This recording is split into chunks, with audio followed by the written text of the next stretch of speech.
వైజిఎల్ talks మిత్రులందరికీ స్వాగతం, సుస్వాగతం. అందరికీ నమస్తే అండి. మహనీయుల మహావజ్రాలు పార్ట్ 6. ఆ వజ్రాలు ఏమిటో మీకు తెలుసా? మొదటి వజ్రం.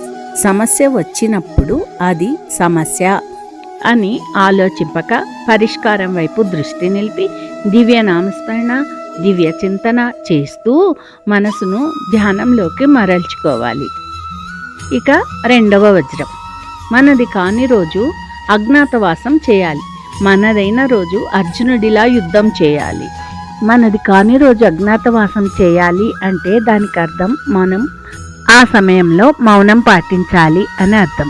మనదైన రోజు అర్జునుడిలా యుద్ధం చేయాలి అంటే సమస్యను మనము యుద్ధం చేసి జయించాలి అని అర్థం.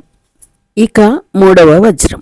నీ బలం ఎవరికీ తెలియకపోయినా పర్వాలేదు, బతికేయొచ్చు. కానీ నీ బలహీనతను మాత్రం ఎవరికీ తెలియనివ్వకు, బతకనివ్వరు. ఇది ఒక మహావజ్రం. ఇలా మహనీయులు మనకి ఎన్నో వజ్రాలు తెలియచేశారు వేదాల్లో. వాటిని మనము తెలుసుకొని నిజ జీవితంలో ఆచరించినప్పుడు మనము ఉన్నత జీవితం జీవించగలము. ఇవి మహనీయులిచ్చిన మహావజ్రాలు. మరికొన్ని వజ్రాలు 7వ భాగంలో తెలుసుకుందాము.